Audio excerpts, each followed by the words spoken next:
से हमने इस संस्था को रजिस्टर करवाया और इस संस्था में कार्य कर रही है।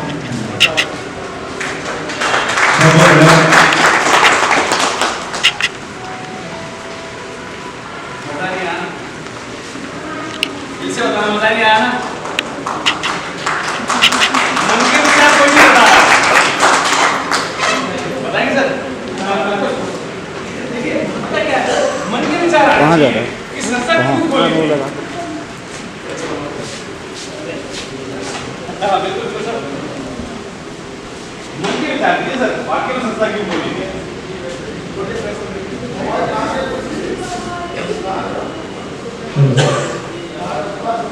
सर मैं जैसे बोला आपके विचार बताइए और ये बताना भी चाहिए, मुझे लगता है बताना चाहिए।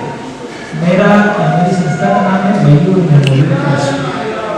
एक्चुअल में मयूर मेरे बेटे का नाम था जो इस दुनिया में नहीं है। 2011 में मेरे बेटे का एक्सीडेंटल केस के कारण 17 साल का मेरा बेटा था, युवा हुआ। मुझे ऐसा लगता था कि मतलब बच्चे को मैं पढ़ाई में एक्सपेंसेस करता हूँ। फिर मुझे ऐसा लगा कि मैं अपने बच्चे के लिए तो ये खर्च करता रहा, उसको पढ़ाता रहा, ये जो पैसा खर्च करता रहा और उसको जो मैं एजुकेशन शिक्षा जो भी देना चाहता था, उन बच्चों को देखते हुए मैंने इस संस्था का रजिस्ट्रेशन कराया। और युवा बच्चों के लिए मैं बहुत काम करता हूँ, निःशुल्क सेवा देता हूँ। मैं गवर्नमेंट टीचर भी हूँ, ये भी बता दूं, मध्य प्रदेश में गवर्नमेंट टीचर भी हूँ। और साथ साथ में निःशुल्क, गवर्नमेंट तो खूब बच्चों को निःशुल्क पढ़ा ही रही है।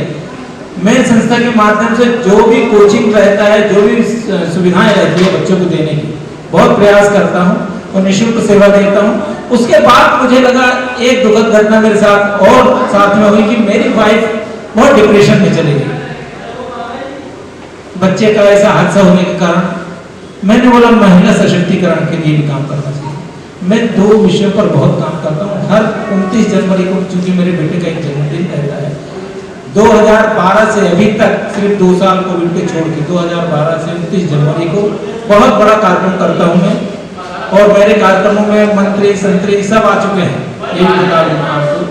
सांसद, विधायक और बड़े बड़े अधिकारी सबको मैं बुलाता हूँ।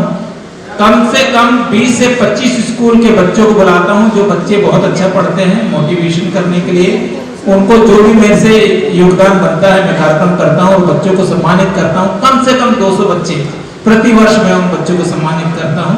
और ऐसे बहुत सारे एक्टिविटीज करता हूं, निःशुल्क सेवाएं, जैसे ब्यूटी पार्लर ट्रेनिंग सेंटर हमने स्वयं के जेब से लगा के किया।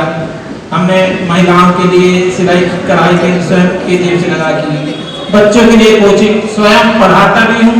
और भी अपने साथ में अभी मैं डिजिटल से रिलेटेड एक कोर्स खुद सीख रहा हूँ, क्योंकि बच्चों को निःशुल्क सिखाने के लिए मैं फीस देकर सीख रहा, शायद आपसे बताया था मैं फीस देकर सीख रहा हूँ, लेकिन मैं बच्चों को फ्री सिखाऊंगा। तो ये मेरे मतलब दिल से उत्पन्न हुआ, मेरे अंदर आया कि मुझे ट्रेनिंग मतलब ये संस्था का रजिस्ट्रेशन करना चाहिए और बच्चों के लिए करना चाहिए। धन्यवाद।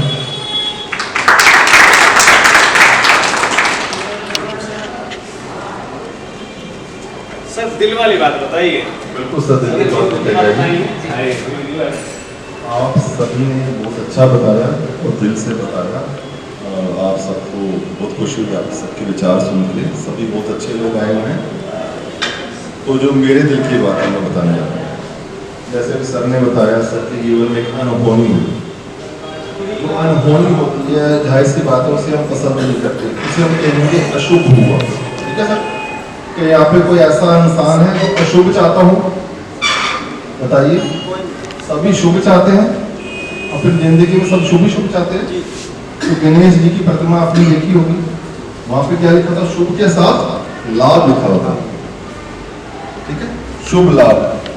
जब तक शुभ के साथ लाभ नहीं होगा तब तक वो शुभ लाभ हो ही नहीं सकता। तो दिल की बात यह है, जब तक हमें लाभ नहीं होगा हम संसार को लाभ क्या मिलेगा? खुद ही भूखा मर रहा है, वो किसी को कुछ कर सकता ला सकता है? ये छुपी बातें होती हैं दिल की, जो नहीं पता पाते।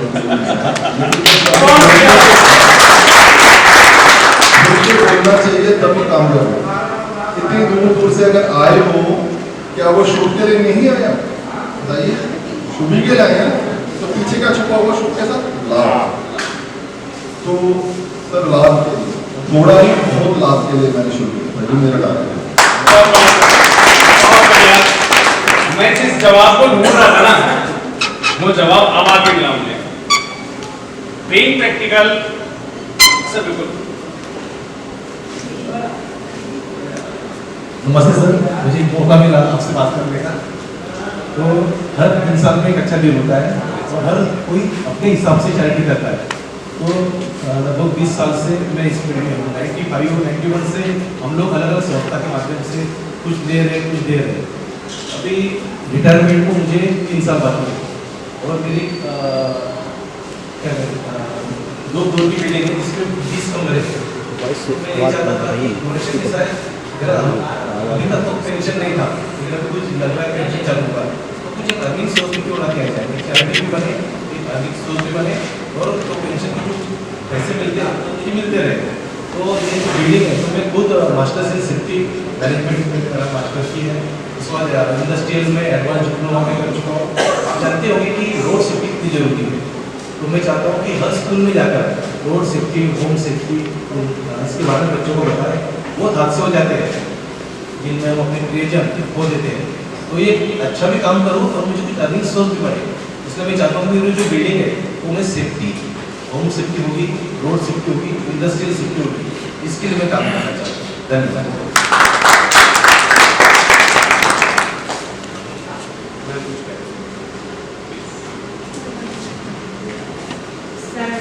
मैं अपने दिल की बात ये कहना चाहती हूँ कि मैं 2016 के पहले मुझे नहीं पता था कि ये समाज सेवा होती क्या है। एक्चुअली हम बहुत ज़मीनी स्तर से उठे हैं। हमको एक बुलावा आया कि मैडम आपको सिलाई आती है तो आप हमारे यहाँ सिखा दीजिए। हमने कहा ठीक है। हमने उनसे 500 मंथली के लिए कहा कि आप हमें 500 का महीना दे दीजिएगा, हम सिखा देंगे। सर उन्हें मेरी गुरु कह लीजिए, अंजू द मेरे नाम है उनका, श्री आकाश इंस्टीट्यूट उनका नाम से चलता है, काला इंस्टीट्यूट में ही। शायद नेक्स्ट टाइम मैं उनको भी लेकर आऊँगी। तो 500 में मैं मंथली जॉब के लिए तैयार हो गई। तो आप लोग समझ सकते हैं कि उस समय पर हमारी कंडीशन क्या रही होगी। और फिर जब वहाँ पर मैं गई, मैंने देखा कि ये इतने बच्चे आ रहे हैं और ये बिल्कुल मिनिमम फीस जैसे कि 200, 250 में ये सिखाती हैं और हमारा उनका 50-50 था कि अगर 5 बच्चे आते हैं तो हम और आप 50-50 लेंगे। हमें लगा कि ये कितनी सेवा भाव है। बहुत सारी गरीब महिलाएं, गरीब घर के बच्चे आ रहे थे, तो उनको देखकर मैंने हमेशा मैं सोचती थी कि काश ऐसा मेरा भी कुछ हो ताकि मैं भी इस फील्ड में जा सकूं। उनके साथ मैंने 6-7 साल काम किया और आज ये कंडीशन है कि बांदा डिस्ट्रिक्ट में मेरा खुद का NGO है, गरीब समाज सेवा संस्थान। उसमें मैं कम से कम अब तक 2 से 3 हज़ार महिलाओं को प्रशिक्षण दे चुकी हूँ। कभी कभी कोई महिला तो ऐसी आ जाती है कि मैडम हमने 2 दिन से खाना नहीं खाया। सबसे पहले हम उनको खाना खिलाते हैं, उनको मोटिवेट करते हैं कि जीवन खत्म नहीं होता, एक आदमी के चले जाने से जीवन से जीवन खत्म नहीं होता। आज से आपका जीवन शुरू होता है ताकि आप सेल्फ डिपेंड होकर खुद खड़ी हो सके और अपने बच्चों का, अपने घर का लालन पालन खुद ही कर सके और सेवा भाव दूसरे की भी कर सके।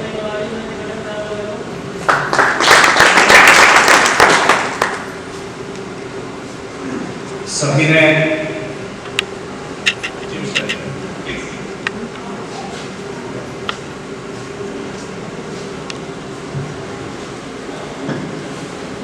मैं रामपुर में की धरती से हूँ।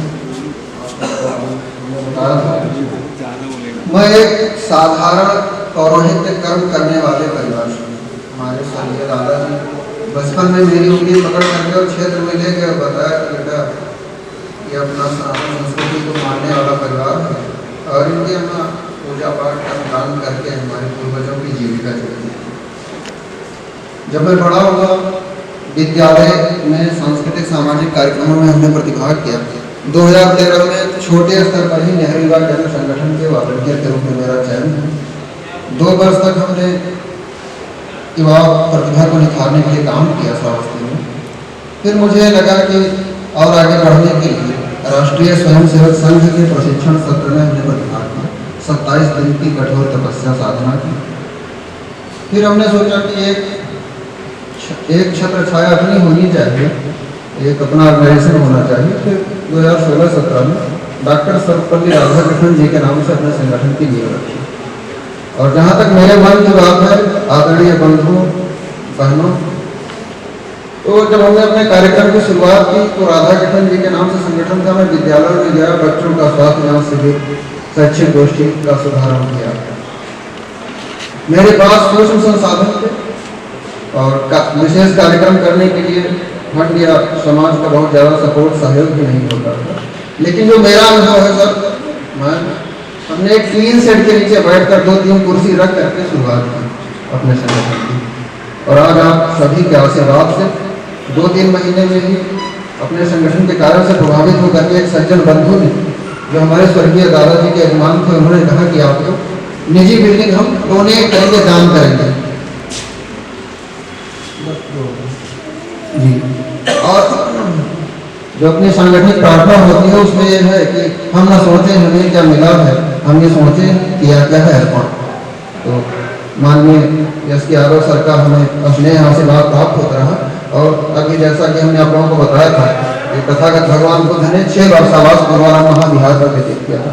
वो सर करोड़ों की प्रॉपर्टी है और उनके व्यवस्थापक ने कहा कि आप हमारे यहाँ मेडिटेशन या टूरिज्म प्रोग्राम कर सकते हैं। तो मैं श्रावस्ती की धरती पर आप सभी को भाव भरा आमंत्रण दूंगा। पहले श्रीमान एस के यादव जी और आपकी टीम को आमंत्रित करूँगा कि आप लोग आएँ और उसको विजिट करें। इसके बाद में योग, मेडिटेशन, टूरिज्म पर अपार संभावना है, उस पर हम लोग कार्यक्रमों का कार्यान्वयन करेंगे। आपको समाज का, श्रावस्ती का और बाहरी लोगों का भी सहयोग सपोर्ट प्राप्त होता है।